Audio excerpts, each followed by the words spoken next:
Bonsoir à tous et bienvenue dans le journal des régions.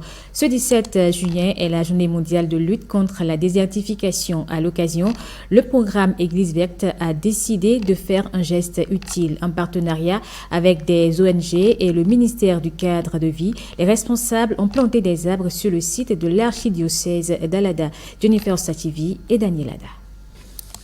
550 plants mis en terre sur une superficie de 2 hectares.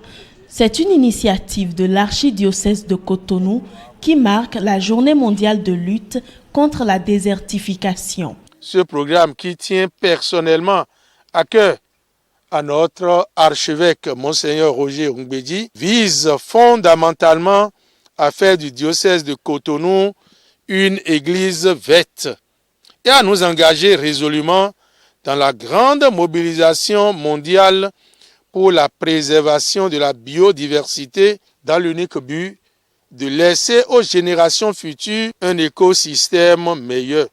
Cette célébration placée sous le slogan « Femme, sa terre, ses droits », la journée mondiale de lutte contre la désertification et la sécheresse enverra un message fort.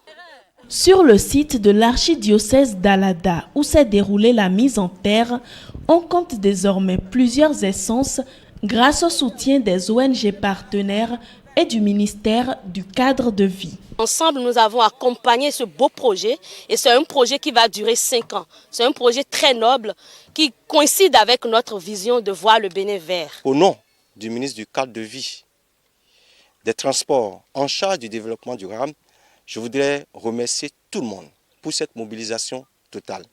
Nous allons tous planter pour lutter contre la désertification. Le programme Église verte ne compte pas s'arrêter en si bon chemin.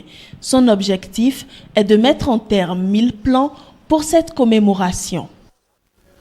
Et puis hier, 16 juin, c'était la journée de l'enfant africain. Le thème retenu cette année est les droits de l'enfant dans l'environnement numérique. Les manifestations officielles se sont déroulées à Kové et 2 membres du gouvernement sont allés échanger avec les enfants et leurs parents autour de la thématique. Patrick Ayadji et Abdoulofou Idrissou pour les précisions. Les ministres Aurélie Adamsoulé-Zoumarou et Véronique Toynfodé en mode sensibilisation à Kové. Nous sommes dans le département du Zou. Loin des discours officiels, elles ont sensibilisé les enfants au même titre que leurs parents à une utilisation saine et contrôlée des supports numériques. La protection des droits de l'enfant dépend. C'est notre responsabilité de parents d'éduquer, de sensibiliser nos enfants pour qu'ils puissent utiliser l'outil numérique pour travailler, pour s'éduquer, pour se distraire, mais pas pour commettre des délits. Les éléments que vous avez vus au niveau de la vidéo tout à l'heure qui parlaient du cyberharcèlement et donc de la sextorsion, d'un certain nombre d'autres délits liés au numérique sont des faits qui sont répréhensibles et dont les punitions sont prévues dans le code du numérique. Donc c'est d'abord la responsabilité de l'État d'avoir mis en place ce code du numérique qui constitue le socle par le biais duquel ensuite vous pouvez être protégé. De nombreuses réalisations sont accomplies par le gouvernement en matière des droits de l'enfant au numérique dans le secteur de l'éducation. Une révolution qui ne doit pas perdre de vue les risques liés à l'usage de l'Internet. Nous connaissons les risques psychosociaux parce que c'est l'exposition à des contenus choquants non appropriés, comme aussi les risques d'addiction. Des enfants qui sont tout le temps avec leur téléphone ou leur portable ou leur ordinateur, leur tablette, etc. Le cyberharcèlement, nous l'avons également visualisé, mais il y a aussi les risques de la santé. Lorsqu'il y a une exposition prolongée aux ondes Wi-Fi, les écrans numériques, on peut avoir des maladies ophtalmologiques. Travailler, découvrir ses talents et tous les efforts persévérants à faire chaque jour, jour après jour, avec la discipline et la passion qu'on va y mettre, c'est cela qui va nous permettre de réussir et non traficoter l'Internet, l'ordinateur pour pouvoir faire des choses négatives. Le message du duo Toynfodé Adam Soulé est passé. La cible constitue déjà un relais auprès de la société. Le rôle parental est devenu très important dans les messages qui sont passés aujourd'hui à Kové. En faisant des photos de nuit pour envoyer à tes amis, pour montrer que tu es belle, ne pas timide. L'édition 2023 de la Journée de l'enfant africain a visiblement semé déjà des graines sur une terre fertile. Les épreuves écrites du bac démarrent lundi prochain dans le département de l'Alibori. Le lancement officiel aura lieu à Banikoara. 2056 candidats au total vont à l'assaut de ce diplôme. Le directeur départemental de l'enseignement secondaire l'indique. 4 centres de composition sont retenus. Il est ici au micro de Ronald Robinson et Canel Capo. Dans l'Alibori, il faut dire que cet examen se prépare correctement. Nous avons 4 centres de composition. Il y a le centre du CG1 Kandi, le centre du CG2 Kandi, le centre de Banikoara et le centre de Malanville. Au niveau de ces centres, les effectifs sont de 798 pour le CG1 Kandi, 359 pour le CG2 Kandi, 622 pour le centre de Banikoara et 277 pour le CG Malanville. Soit un total de 2056 candidats.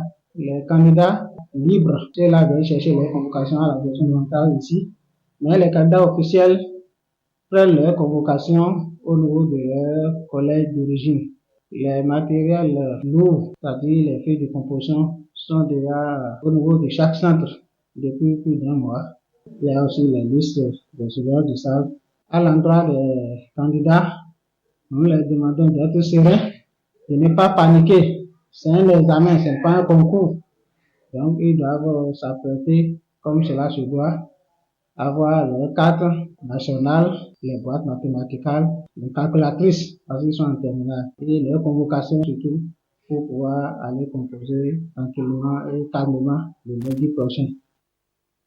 La FESECAM Bénin vient de doter le CEG Goro d'un module de 3 classes entièrement équipé. À travers ce geste, la fêtière des caisses d'épargne et de crédit agricole mutuel du Bénin apporte sa touche au développement socio-économique du Bénin.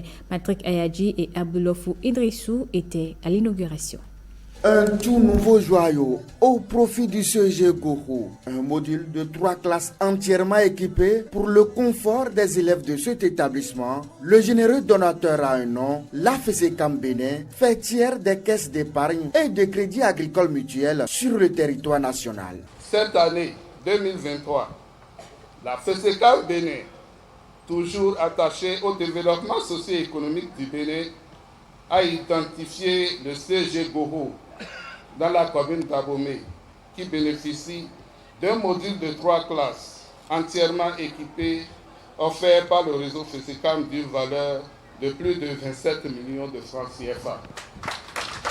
La CLCAM, leader de la microfinance au Bénin depuis 1977, est votre partenaire pour vos besoins financiers et non financiers. C'est pourquoi j'invite les uns et les autres ici présents à sensibiliser ceux qui sont encore en marge de s'approcher des guichets CLCAM pour l'amélioration de leurs conditions de vie. FESECAM Bénin fait ainsi des heureux dans le plateau d'Abomey. Les principaux bénéficiaires ne s'en cachent pas. Nous sommes reconnaissants de votre soutien et de votre dévouement envers notre collège et notre avenir. Merci beaucoup pour votre présence ici aujourd'hui et pour votre contribution à notre collège. J'invite tous les usagers de ce collège à bien entretenir cette œuvre pour qu'elle serve à des dizaines de générations d'après. Ils passeront ici après vous. Outre le volet de l'éducation, le réseau FESECAM fait œuvre utile dans le secteur de la santé. Ses nombreuses réalisations viennent confirmer son attachement sans faille au développement socio-économique du Bénin. L'association Ichero a organisé un creuset dénommé Africa Data Summit. Elle vise à accompagner la stratégie nationale de l'intelligence artificielle au Bénin. En règle générale, les travaux de cette première édition ont tourné autour de l'innovation, du data et de la gouvernance. Les précisions avec Fifame Salomé Atadeji et Evariste Zoman. Africa Data Summit marque la fin du projet Africa Tech Up Tour, un projet de 4 mois de formation de renforcement de capacité des jeunes passionnés du numérique. À ce jour, Africa Tech Up Tour, c'est 9 pays déjà déployés ou en cours de déploiement.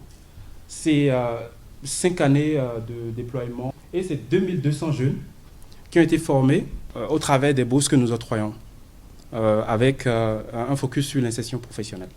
De vrais talents, des vrais talents, des docteurs en intelligence artificielle, de vrais mathématiciens qui ont pendant les 4 derniers mois formé 150 jeunes, qui sont également passionnés, curieux et qui avaient des compétences de base pour renforcer leurs expertises et leurs compétences dans le domaine de la science de la donnée et de l'intelligence artificielle. Ceux qui ont été formés dans le cadre de ce programme trouveront dans l'ensemble des programmes que nous développons ici à CMS City un champ d'application privilégié, et je tiens encore une fois à féliciter ceux qui ont été à l'initiative de ce programme. Au cours de la formation, nous avons une expertise approfondie dans la conception, la mise en œuvre et également la maintenance de l'infrastructure générale en fait de ces données massives-là. Et nous avons également appris à utiliser les technologies de pointe. Ce creuset est organisé pour permettre aux amoureux d'éthique de découvrir les diverses opportunités qui s'offrent à eux dans le domaine de la data et de l'intelligence artificielle. Même si aujourd'hui vous ne voyez pas à quoi l'IA ou la data science peut vous servir, laissez des professionnels, des passionnés de ces technologies-là dans vos entreprises, donnez-leur la main sur vos données et laissez-vous surprendre par ce que ça peut générer, vous pourrez devenir accro. Comme vous le savez, le gouvernement du Bénin a adopté en janvier dernier la stratégie nationale de l'intelligence artificielle avec la contribution de plusieurs parties prenantes pour la mise en œuvre de cette stratégie. Organisé par l'association Ichero, Africa Data Summit vient accompagner le gouvernement dans la mise en œuvre de la stratégie nationale de l'intelligence artificielle. C'est une régie financière qui contribue à la mobilisation des recettes. La douane dans l'exécution des services requiert quelquefois des aides extérieures de personnes civiles appelées indicateurs. Elles sont parfois confondues au clébé et pourtant la réglementation douanière est claire sur la question. Quelle différence fait-on entre clébé et indicateur? Réponse avec Lunaï Kagwezao. 5 milliards de francs CFA pour contribuer à l'opérationnalisation de l'usine de régénération et de valorisation des déchets solides. La Banque ouest-africaine de développement BOAD, fidèle à ses engagements, ne rate aucune occasion de faire face aux défis de développement des États de l'UEMOA. C'est d'ailleurs sa priorité. Ce projet permettra entre autres de doter le Bénin de la première usine de recyclage des déchets solides et d'améliorer l'assainissement des communes du Bénin. De manière concrète, sa réalisation contribuera à l'atteinte de 3 objectifs de développement majeurs, à savoir la création de richesses à travers les recettes fiscales indirectes et induites générées, la création d'emplois directs et indirects et l'amélioration de l'assainissement. Le projet bénéficiaire de cette convention de prêt est porté par la compagnie béninoise de production polypropylène CBPP Valdeo, basée à Roson sur la route de Ouida. Nous allons travailler avec la SGDS. Qu'est-ce que nous allons faire avec la SGDS? Nous avons un contrat avec la SGDS. Ce contrat stipule quoi? Dans les lieux de regroupement, dans les lieux de transfert, nous sommes présents et nous faisons le tri des déchets plastiques. Il faut aller peut-être un peu plus loin. Et c'est pour ça que nous disons, avec la SGDS, nous allons nous mettre ensemble pour la distribution des poubelles. Les poubelles, c'est nous qui allons les acheter, c'est nous qui allons les distribuer gratuitement avec la collaboration de la SGDS, parce que la SGDS maîtrise la filière.